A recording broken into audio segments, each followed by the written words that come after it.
What's up everyone? Welcome back here to the channel and thanks so much for tuning in. Today I want to share a tutorial for the look that I'm wearing right now featuring the Makeup Geek Shades of Romance palette. This hot 9-pan little springtime sensation. It just reminds me of warmer weather to come. Why won't it get here? And to really will that warmer weather into existence, I'm using just about every colorful shade we can here in this palette. So if you want to see how it's done, let's go ahead and get started. So to start this whole look off, I am priming my eyes. This is with MAC's Pro Longwear Paint Pot in the shade Soft Ochre, using the brush from Ofra, the number 11 brush from Ofra, which is basically just a flat shader. Any flat shader will do here. And I'm starting with my eyes first to avoid any fallout. I hadn't worked with the more colorful shades in this palette, like the bright blue, to know how much fallout it would give. Turns out it wasn't any at all, so I totally could have done my face beforehand. I totally just dug my nail into that shade. Whoops! It's gonna pretend like that never happened. Okay, so first I am starting with the vibrant blue in this palette, which is called Tenacious, and I'm going in with my Scott Barnes number 63 brush. This is great for creating rough or smoky wing shapes around the eye area. It is perfectly slanted, yet a little fluffy, so you can really stamp the pigment on and still blend it out to get a really beautiful soft blend. So that's exactly what I do. I stamp it down first, following the line of my lower lash line, so I get a wing that really extends the length of my lower lash line and also helps act as a guide as I'm creating this wing shape. Stamp that down, and then I start blending from there. Blending inward across my eyelid into my inner corner, really keeping things thick and fluffy. Next, I am going in with the beautiful matte coral shades in here. First, the mid-tone coral shade called Staycation, mixing a little bit of it in with Tuscan Sun, which is a soft, almost light flesh tone with a coral peachy lean to it, just helping to tone down some of that pigment as we first start blending, which, by the way, I am blending with my Morphe M518 brush, and I'm placing that almost directly opposite of where I built that blue pigment up at first, kind of like my inner corner in the socket area, starting there and buffing and blending it out through the crease. To help those two shades blend together and also deepen that inner crease area even more, I went in with the deepest Ruddy Coral shade in here called Hot Tamale and a more narrow crease brush. This one is from, where is it from and where even is it? e.l.f. It is just the e.l.f. crease brush. It's a little bit more narrow than that Morphe one that I had used before, so it's really great for getting a more precise, deepened application of that shade Hot Tamale. Once those two shades are down and blended in together, you really don't have to be too careful with the line they're blended on in the center of your lid, because we're about to cover that up. I'm going in with the shade Grandstand, the beautiful foiled shadow, like taupey foiled shadow from this 9-pan palette, and I'm using first my finger to dab that in the center of my lid. Then I go in with a brush. This one is from Wet n Wild. There is no name to it, but it is a flat shader with a really narrow head on it, and I use that to blend the edges out, blurring it into the surrounding shades without dulling those shades too much. And then I also use that same brush for applying that shade Grandstand along my lower lash line.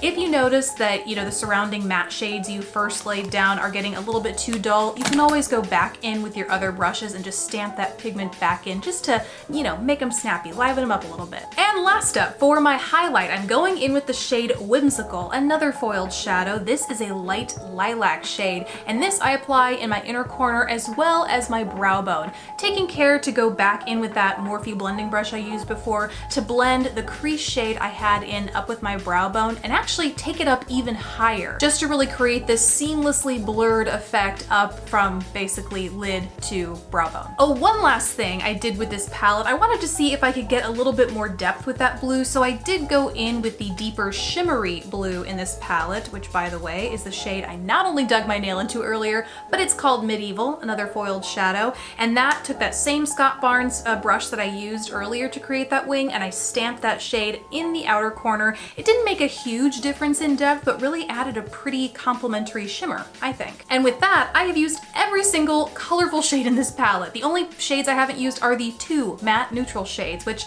are always the ones I think are gonna get the most love, but here we are. Now to finish up the eyes, I added some liner just along my waterline. This is the Charlotte Tilbury Rockin' Coal Iconic Liquid Eye Pencil in the shade Barbarella Brown. And then I went in with my usual, my L'Oreal Voluminous Lash Paradise, gave my lashes a few coats of that. Okay, on to the face. I started first with primer, and one that I've really been liking recently has been the Wet n Wild Prime Focus Primer Serum.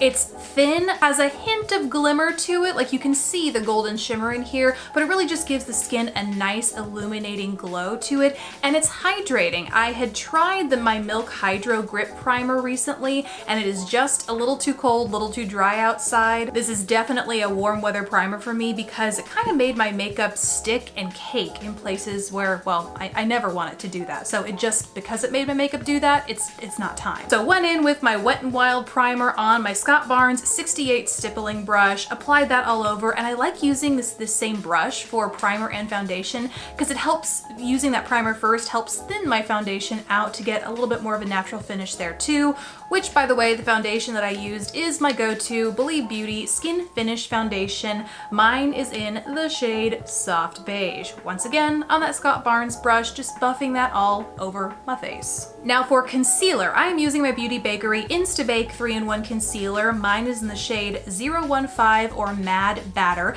I apply that to my under eye area, my chin where I'm having some breakout issues, my forehead, once again, some breakout issues, and around my nose where I have some redness, and I actually go in with a brush this time to blend that all out.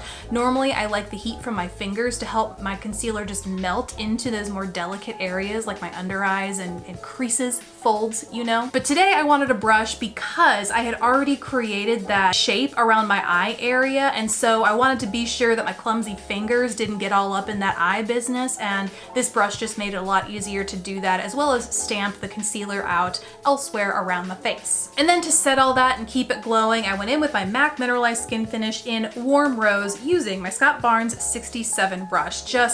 I go pretty liberal with this because it kind of sets my makeup, it definitely gives my skin a glow. More is more. Now, I think this is where I take a break and do my brows. If not, 1,000 apologies. We will get back to the regular schedule after this, but let's take a break for brows.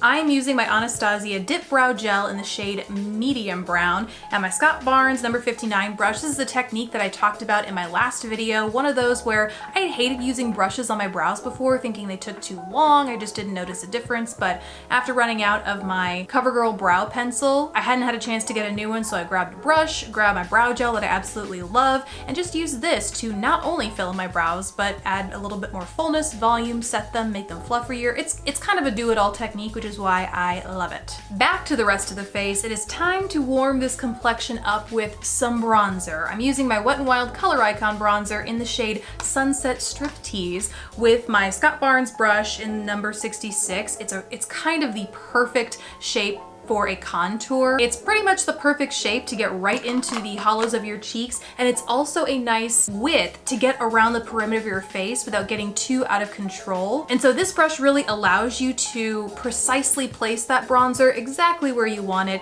and in doing that, I just love the application it's given me. And because the shade Sunset Striptease is on the cooler side, I did reach back into another shade that I have, which is What Shady Beaches. It is a little bit deeper and considerably warmer, and that I used same brush just to go on the very outside of my face. I didn't want to warm things up too much. I didn't want to look orange by any means, but because part of this eye look has a warm component, I didn't want my face to be all cool. So I just added a touch, a whisper of a warmer bronzer.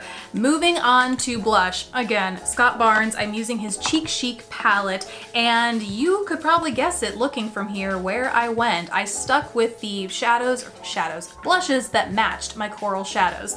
These are the shades Sweet Cheeks, and because it's a pretty bold shade standalone, I went in with the shade Minimalist to help tone it down a little bit.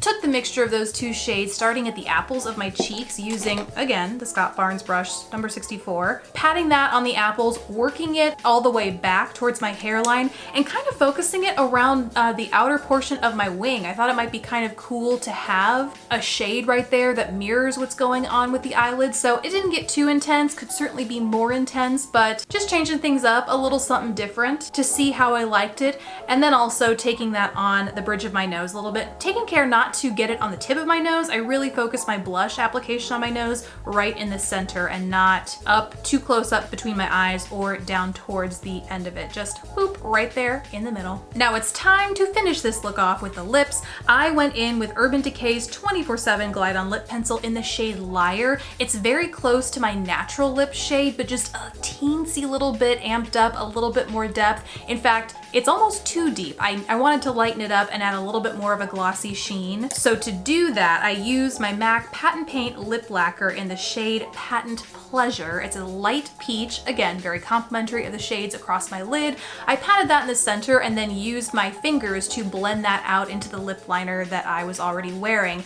And in case you're wondering why that lip liner was balmy as I was putting it on, since it is a matte lip liner, it's because today and pretty much every day I prime my lips with my Laneige Sleeping Lip Mask. I wear this all the time when I'm not wearing a normal lip color, sleeping or otherwise. So anytime you're wondering why a product you know is matte is looking glossy, shimmery, balmy on my lips, it's probably because I'm wearing this. And we look done, but we're not. Wait. We need some falsies for this look. This is a very dramatic look, and so I reached for my Ardell Magnetic Accents, the style number 1. I popped those on real quick, and that is how we get to the look that you see here today, right now, on my face. I have to confess, I was a little nervous about this look about halfway through. I thought it might be one I have to scrap because I just wasn't sure how these colors were all gonna come together, but I'm glad I stuck it out because I'm pretty pleased with the look that we have here today. So let me know what you think. Is this a look you would recreate? Maybe same technique, different shades? Let me know down in the comments down below. Besides that, guys, thank you so much for watching. I'll see you in the next video. Bye.